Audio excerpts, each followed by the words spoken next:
Malam itu, hujan turun tanpa jeda sejak senja. Di antara rintik air yang memantul di aspal, sebuah bangunan tua berdiri sunyi di pinggiran kota, SMA Negeri 5 Mandalasari. Sekolah yang dulunya ramai dengan tawa siswa, kini menyimpan cerita yang enggan diungkap siapapun. Pagar besi berkaratnya setengah roboh, cat dinding terkelupas, dan papan nama sekolah nyaris tak terbaca. Di antara gelapnya malam, hanya satu ruangan yang masih menyala redup, ruang tata usaha. Tempat seorang penjaga sekolah tua bernama Pak Rono biasa duduk sambil menunggu waktu bergulir menuju tengah malam. Sudah lebih dari 20 tahun ia menjaga sekolah itu. Tapi sejak kebakaran laboratorium kimia 7 tahun lalu, yang merenggut nyawa beberapa siswa dan seorang guru, tak pernah lagi ada murid yang berani menetap sendirian di sekolah setelah jam pelajaran usai. Namun, kabar angin selalu berhembus. Katanya, jika seseorang lewat di koridor belakang setelah jam 12 malam, mereka akan mendengar suara langkah kaki tanpa tubuh. Dan dari balik jendela laboratorium yang hangus, akan tampak bayangan siswa berseragam putih abu-abu menatap keluar, seolah menunggu sesuatu yang tak pernah datang. Di tengah kegelapan itu, hujan semakin deras. Petir menyambar, menyinari lorong panjang dengan kilatan cahaya sekejap. Dalam pantulan kaca jendela, Pak Rono sempat melihat bayangan seseorang berdiri di depan papan pengumuman. Ia menatap lekat, mencoba meyakinkan diri bahwa itu hanyalah halusinasinya yang sudah menua. Tapi ketika petir menyambar untuk kedua kalinya, bayangan itu masih ada, dan kali ini, tersenyum menatapnya. Pak Rono bangkit dengan tubuh gemetar, menyalakan senter dan berjalan perlahan ke arah koridor. Lantai ubin berderit di bawah langkahnya. Bau lembab dan debu bercampur dengan aroma besi terbakar. Aroma yang mengingatkannya pada malam kebakaran dulu. Ketika sampai di ujung lorong, senter itu mulai berkedip. Sinarnya redup seperti enggan menembus gelap. Lalu, dari balik ruang laboratorium yang pintunya sudah disegel, terdengar suara ketukan 3 kali. Pelan, berirama, seolah seseorang ingin keluar. Pak Rono menelan ludah. Angin bertiup lewat jendela pecah, membuat tirai lusuh bergoyang sendiri. Ia tahu, seharusnya tidak ada siapapun di sana. Tapi ketukan itu terus terdengar. Kali ini lebih cepat, lebih keras. Sampai akhirnya, senter di tangannya padam total. Dan di tengah gelap gulita, suara yang tadinya hanya ketukan berubah menjadi suara tawa pelan seorang gadis. Lirih, basah, dan menusuk gendang telinga. "Pak, masih jaga sekolah?" "Ya." Suara itu datang dari balik pintu laboratorium yang hangus, disertai bau rambut terbakar yang tiba-tiba menguar ke seluruh lorong. 3 hari setelah malam hujan itu, suasana di SMA Negeri 5 Mandalasari tampak seperti biasa. Bel sekolah berbunyi. Anak-anak berlarian menuju kelas masing-masing. Tapi bagi sebagian orang, udara di sekolah itu selalu terasa berbeda, dingin, lembab, dan menekan, terutama di sisi timur tempat bangunan lama berdiri. Bangunan itu dulunya adalah gedung laboratorium dan ruang seni. Tapi sejak kebakaran 7 tahun lalu, pihak sekolah menutupnya rapat-rapat. Hanya beberapa guru dan penjaga sekolah yang tahu apa sebenarnya yang terjadi malam itu. Hari itu, di kelas 11 IPS 2, 5 siswa duduk mengelilingi meja belakang, berbicara pelan-pelan seolah menyembunyikan sesuatu.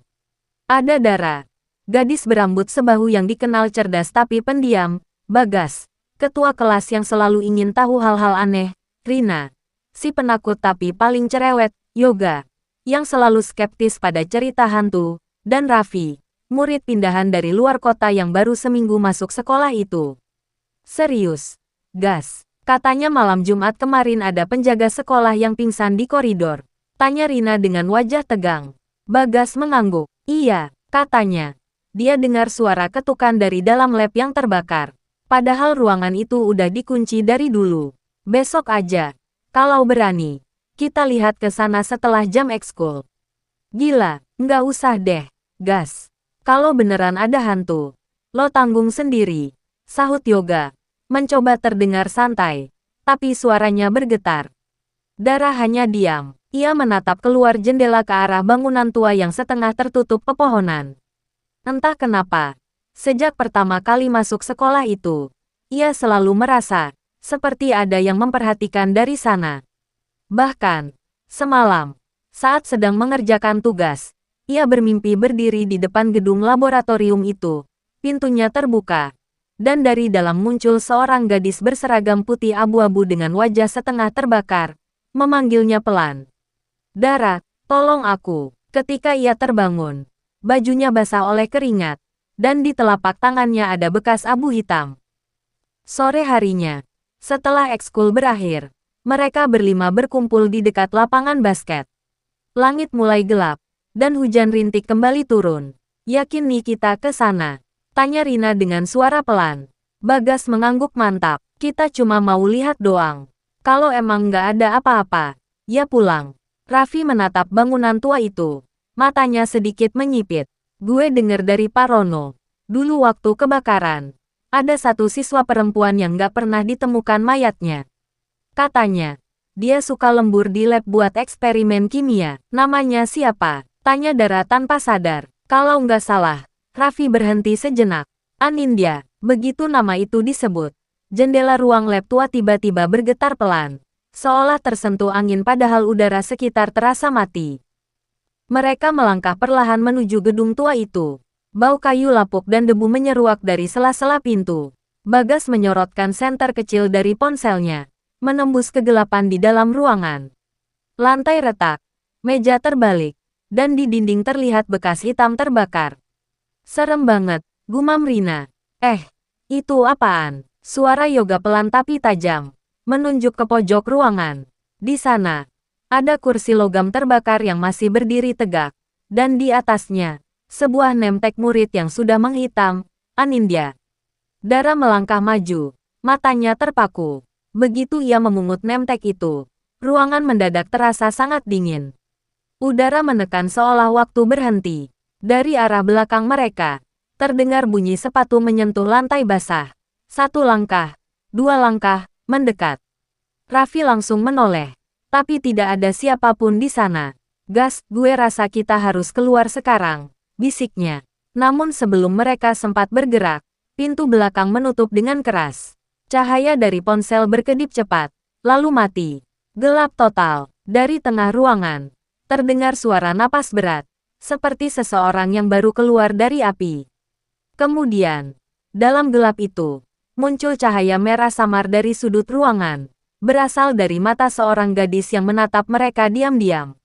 Rambutnya gosong sebagian, kulitnya mengelupas, dan dari bibirnya menetes cairan hitam seperti arang mencair. Kalian, kenapa masuk ke sini?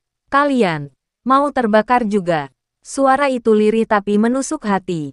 Dara jatuh terduduk, menggenggam nemtek erat-erat, dan di telinganya terdengar bisikan lain, suara yang sama seperti di mimpinya. Kau sudah janji akan kembali. Dara. Semua terdiam. Bagas mencoba menjerit, tapi suaranya tercekat. Rina menutup telinga. Yoga merosot ketakutan. Dan Raffi menatap sosok itu dengan mata membesar. Hanya Dara yang diam terpaku. Karena di depan sosok itu, ia melihat sesuatu yang membuatnya tak bisa berpikir jernih. Foto lama dirinya sendiri sedang berdiri bersama gadis itu. Di ruang laboratorium yang sama. 7 tahun lalu, udara di dalam laboratorium semakin berat. Aroma gosong bercampur debu membuat tenggorokan mereka kering. Tapi tidak ada yang berani bersuara. Dara masih menatap foto yang setengah terbakar itu. Wajahnya sendiri terlihat di samping seorang gadis lain. Rambut panjang, senyum lembut, dengan pita biru di seragamnya. Nama di bawah foto itu, Anindya Prameswari. Dara, itu kan lo.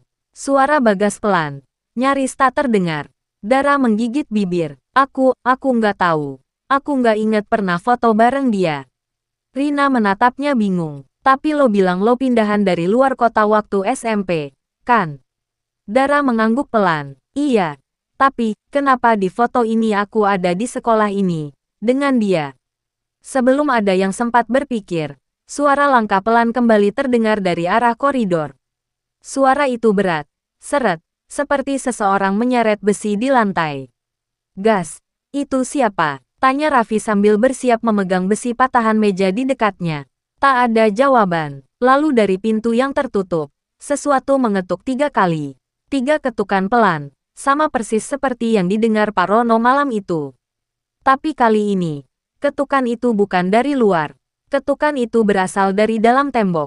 Rina mulai menangis pelan. Aku nggak mau di sini lagi. Aku mau pulang. Dara menatap ke arah suara. Tubuhnya bergetar. Tapi di dalam hatinya ada perasaan lain. Rasa bersalah yang aneh. Yang semakin kuat setiap kali nama Anindya disebut. Lampu ponsel Raffi kembali hidup tiba-tiba. Dalam cahaya redup itu, mereka melihat di dinding belakang ada coretan hitam seperti bekas arang yang membentuk tulisan samar. Janji tidak ditepati akan kembali dengan api. Tiba-tiba, seluruh ruangan bergetar seolah ada yang berjalan di atap. Serbuk plafon berjatuhan. Di antara getaran itu, terdengar suara perempuan tertawa pelan, tawa lirih, basah, dan serak seperti dari paru-paru penuh asap.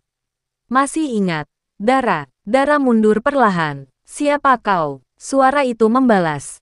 Kali ini lebih jelas. Dari arah belakangnya. Aku, temanmu yang kau tinggalkan di dalam api. Raffi langsung menarik Dara menjauh. Kita harus keluar dari sini sekarang juga. Mereka berlari ke arah pintu depan. Tapi saat didorong, pintu itu tidak bergerak. Padahal dari celah bawah, terlihat udara luar dan cahaya. Namun setiap kali mereka mencoba membuka, gagangnya panas, panas seperti logam di atas api. Gak mungkin, desis Yoga.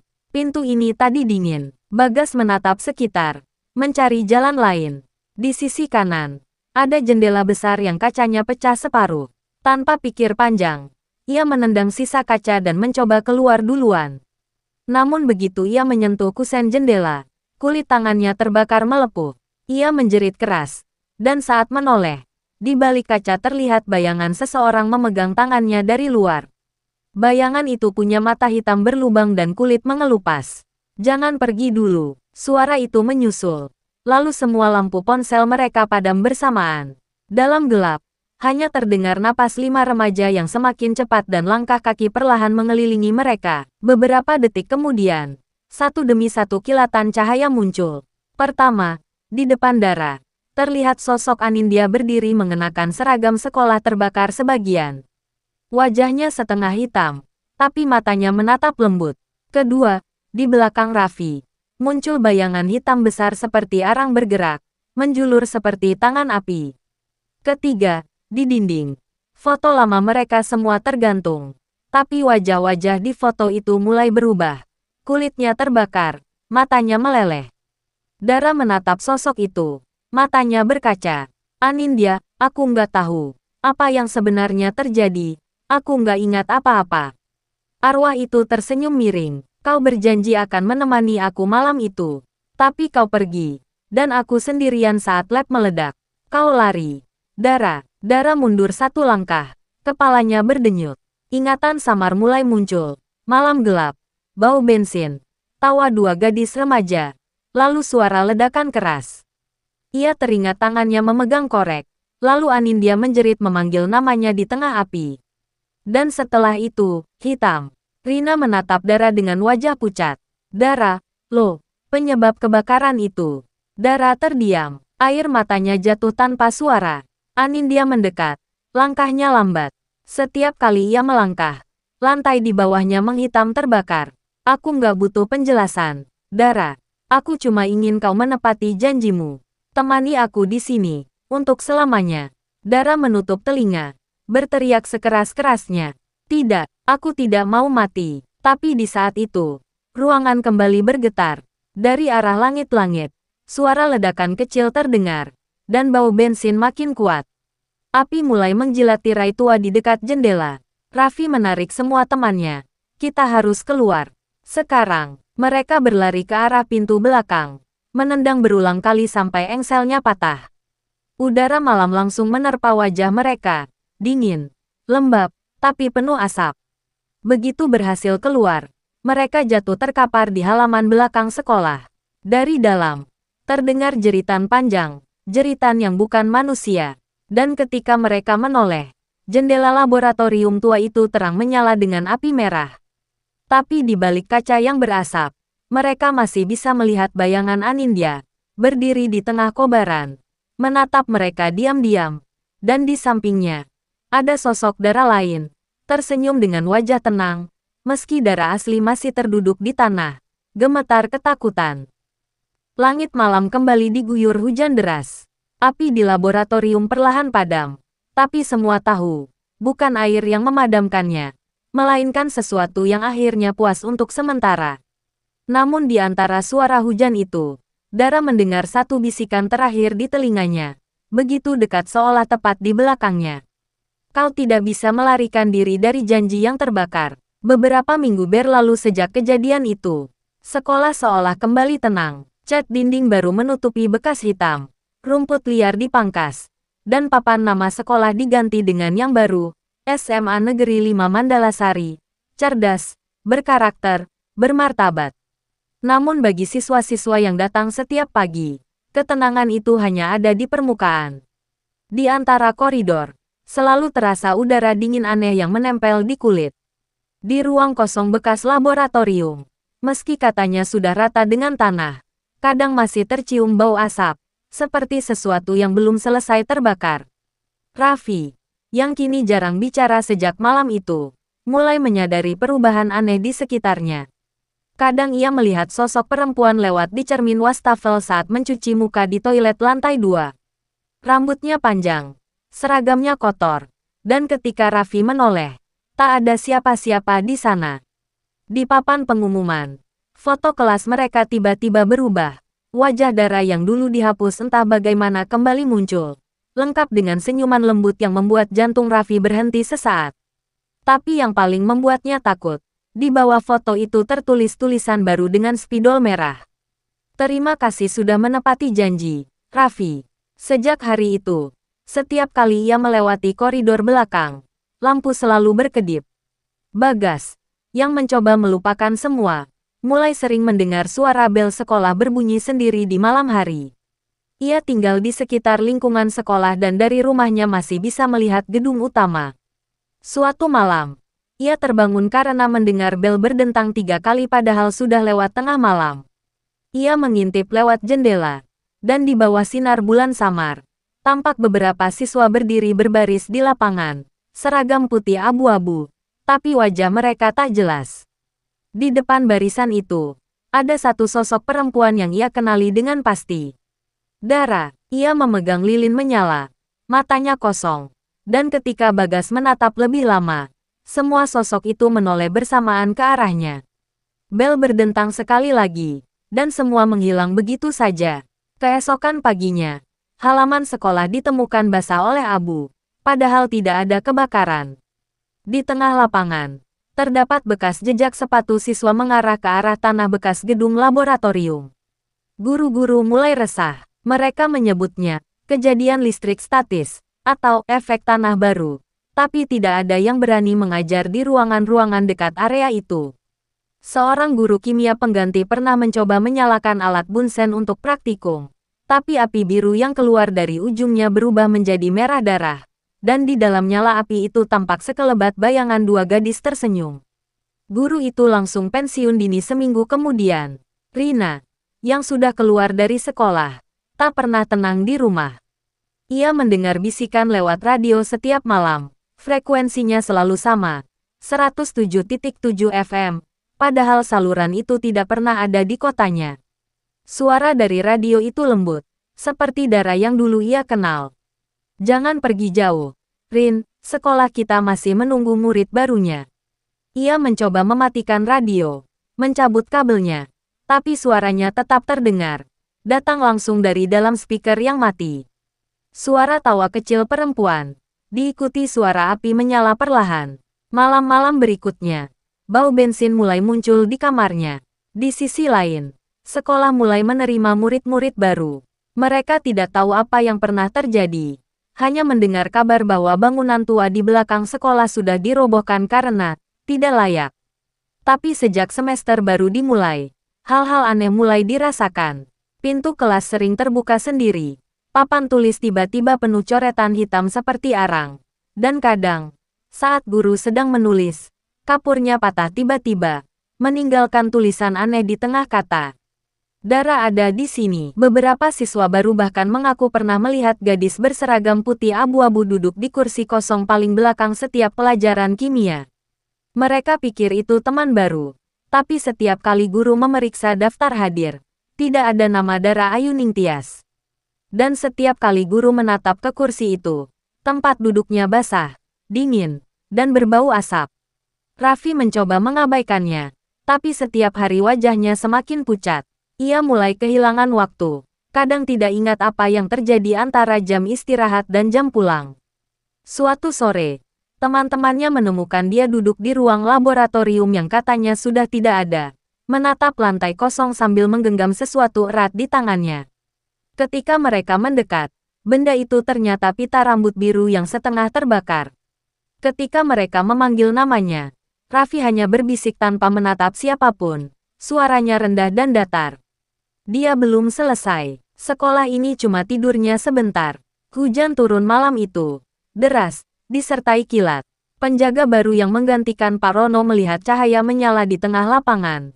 Bukan petir, tapi nyala api kecil berbentuk lingkaran. Seolah ada sesuatu yang ingin keluar dari tanah. Dan di dalam nyala itu, muncul dua bayangan perempuan berdiri bersebelahan, bergandengan tangan, sambil menatap ke arah ruang guru yang kini kosong. Salah satunya tersenyum tipis dan berkata pelan, "Kelas belum selesai, Pak."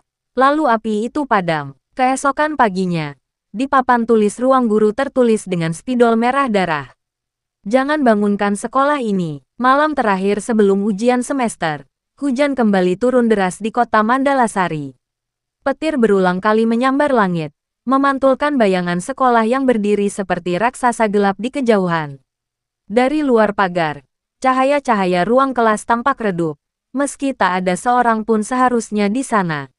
Raffi datang sendirian malam itu. Ia tak bisa tidur berhari-hari. Setiap malam ia mendengar suara panggilan yang sama, lirih dan lembut. "Raffi, datanglah. Aku tunggu di kelas kimia." Ia membawa senter dan masuk lewat celah gerbang belakang yang sedikit terbuka.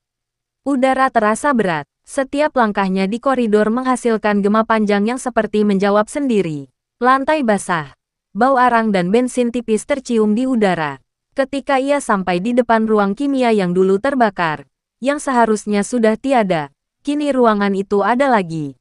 Dindingnya berdiri utuh, catnya kusam, dan di dalamnya samar terlihat lampu meja menyala merah redup. Ia membuka pintu perlahan. Di dalam ruangan itu, duduk dua sosok perempuan mengenakan seragam putih abu-abu. Yang satu adalah Anindya, rambutnya gosong sebagian, tapi wajahnya lembut seperti dulu. Yang satunya lagi adalah Dara, tersenyum tenang seolah tidak pernah pergi. "Raffi," suara Dara lembut, tapi dingin. "Terima kasih sudah kembali. Kenapa kalian ada di sini?" Raffi gemetar, matanya berair. "Kalian seharusnya sudah pergi." Anindya berdiri perlahan. "Kami tidak bisa pergi. Sekolah ini rumah kami. Janji kami terikat di sini." Ia menatap Raffi dengan tatapan kosong. "Dan kamu saksi terakhir." Raffi mundur. Tapi pintu di belakangnya menutup dengan sendirinya. Cahaya di ruangan berubah menjadi merah pekat. Dinding mulai bergetar pelan. "Raffi," Dara berbisik. "Kau ingat malam kebakaran itu?" Gambaran kilat masuk ke kepalanya. Dara muda, menyalakan korek api di meja laboratorium, bercanda dengan Anindya. Tapi bahan cair yang mereka gunakan bukan alkohol biasa, melainkan campuran eksperimen berbahaya. Tawa berubah menjadi jeritan, botol kaca pecah, api menjilat dinding. Anindya berteriak, meminta tolong. Tapi Dara sudah lari keluar, panik, meninggalkan sahabatnya di dalam api. Namun yang tak pernah disadari Dara waktu itu, api juga membakar dirinya. Ia tidak pernah keluar dari lab itu, hanya tubuh yang serupa, sepotong jiwa yang terjebak di antara hidup dan mati. Yang keluar dari sekolah malam itu bukan Dara seutuhnya, melainkan bayangan dari rasa bersalah yang terus hidup, dan kini kembali untuk menyatu. Dara melangkah maju, tubuhnya bergetar seolah setengah cahaya, setengah abu. Anindya menatapnya, lalu membuka tangannya. "Sudah saatnya kita bersama lagi." Raffi menjerit, berlari ke arah pintu. Tapi pintu itu telah menghilang, berganti dengan tembok hitam berasap. Api menyala dari bawah lantai, mengelilingi mereka bertiga. Suara tawa lirih terdengar, bercampur dengan tangis. Di antara cahaya merah, Dara dan Anindya saling menatap untuk terakhir kali. Maafkan aku, sudah ku maafkan. Sekarang kita satu. Tubuh keduanya menyatu perlahan seperti dua bayangan di bawah nyala api. Seketika ruangan itu meledak dalam cahaya putih menyilaukan.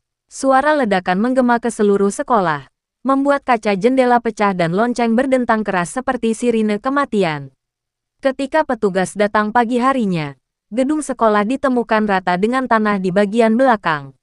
Tak ada sisa api, hanya abu halus yang mengendap seperti kabut. Di tengahnya, berdiri papan nama sekolah yang hangus separuh, tapi di atasnya ada tulisan samar seperti tergores dari dalam kayu. Kami sudah menepati janji. Raffi tidak pernah ditemukan, tapi di antara puing, petugas menemukan pita biru terbakar dan nemtek bertuliskan namanya sendiri, seolah telah disiapkan di sana. Beberapa bulan kemudian, pemerintah membangun gedung baru di atas lahan itu. Nama sekolah diubah menjadi SMA Mandala Harapan Baru. Murid-murid baru datang. Tak ada yang tahu apa yang pernah terjadi. Namun setiap malam hujan pertama di bulan September, lampu ruang laboratorium yang sudah tidak seharusnya ada akan menyala sebentar. Dan dari jendela lantai 2 tampak dua gadis berseragam putih abu-abu duduk berdampingan, menatap ke halaman. Salah satu di antara mereka akan berbisik pelan ke arah luar. Pelajaran kimia dimulai lagi, dan dari jauh, terdengar suara bel sekolah berdentang 3 kali. Meski tak ada siapapun yang menekan tombolnya.